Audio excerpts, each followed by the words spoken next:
בוקר טוב. בוקר אה, טוב. אנחנו מדברים היום עם רוני בן עמי, אה, חובשת אחות בסניף בסניף חוף הכרמל של איחוד הצלה. בוקר טוב רוני. בוקר טוב. ספרי לנו איך הגעת לאיחוד. אה, שמעתי על איחוד מכמה מקומות. אני עובדת במיון בהלל יפה. יש את דוד אפריאט שהוא פרמדיק ואח אצלנו במיון, והוא כן, סיפר לי על הארגון. בין היתר גם רן ובר, שהיה לפי דעתי המתנדב הראשון פה במושב באבונים, גם סיפר לי שהוא התנדב לאיחוד. וזה יום אחד יצאתי מהבית, ופתאום אני רואה את ערן בהמשך הרחוב, עושה לי עם הידיים ככה, וקורא לי רוני בואי בואי בואי, והוא היה עם הווסט של איחוד. אני רצה אליו, הייתה איזושהי קריאה של איזה מטופל, מחייאה, כלומר משהו מאוד מאוד רציני, ובאותו רגע הבנתי שאני חייבת לעשות את זה גם, כי אם קורה משהו ליד הבית, אני יכולה להשתמש בכל הכלים שיש לי, והמיומנות שיש לי, במקצוע שלי, פה בסביבה המיידית שלי. אז כן, שם מיד הטלפון הבא היה אליך לפי דעתי צ'ארלס. כן, היינו באותו מקרה ביחד. נכון? כן, כן, כן. אוקיי. וספרי לי קצת איך זה להיות חובשת בקהילה הקטנה, כאילו היתרונות ואולי החסרונות. אז בגדול, הרוב יתרונות אני חושבת, בגלל שזה באמת קהילה קטנה וכולם מכירים את כולם, אז זה נורא כיף לתת מענה לאנשים שחשובים לך ובסביבה שלך. כיף להיות זמין פה ברגע שאפשר. כן, כן, ו, אני נהנית מזה.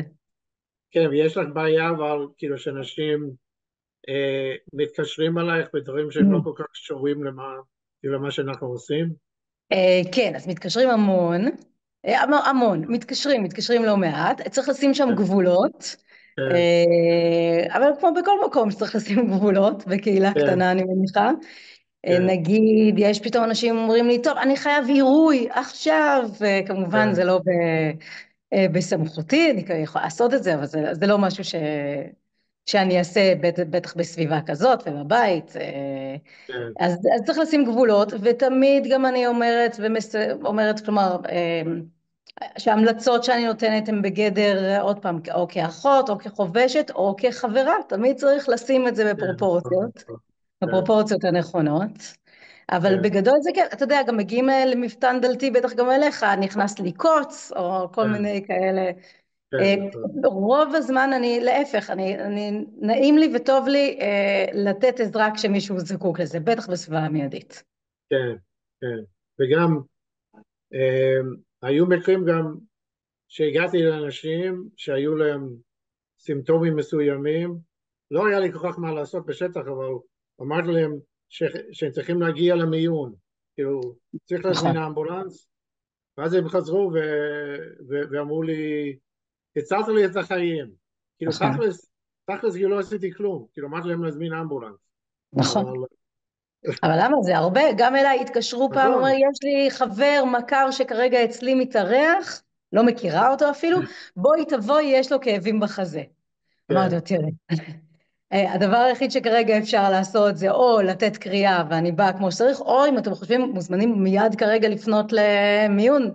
וזה כן, הרגע, בטח מצבים כאלה אנחנו לא משחקים ולא לא מתבלבלים לרגע, ובכאלה מצבים צריך מיד לפנות למוקד חירום, כן? נכון, כן, ושם באמת מצילים חיים במקומות האלה. נכון. וספרי לי קצת על העבודה שלך במיון, כמה שעות זה בשבוע, וגם מה תתייחסי, אם את יכולה, להבדל בין להיות אחות במיון ולהיות חובשת בשטח. מהמם. אז במיון אני עובדת 3 משמרות בשבוע. בדיוק הרחבתי לי כרגע משרה, עוד רבע משרה במחקרים, אבל זה סיפור אחר. אז במיון אני 3 פעמים בשבוע, מה שמאפשר לי גם, המיון הוא מאוד, מאוד אינטנסיבי, לעתים גם מאוד כאוטי, אז זה שאני 3, לפעמים 4 משמרות בשבוע, אז בעצם מאפשר לי לצאת ולהתנתק מהדבר הזה, כי כשזה בצורה אינטנסיבית של הרבה משמרות בשבוע, אז ממש חיים את הדבר הזה, וחייבים לעשות את הניתוק מתוך המיון למחוץ למיון. אני מאוד אוהבת את העבודה הזאת, לפעמים יש לי רגעים, גם אחרי משמרת לילה קשה, 6 בבוקר, אני מסתכלת על המיון שהוא התרוקן, לא תמיד הוא מתרוקן ב6, ואני מסתכלת, אומרת, בונה, אני ממש בסרט, אני חיה בסרט של מירת ER, ואני מתה על זה, זה נורא כיף, יחד עם כל הקושי שיש בדבר הזה.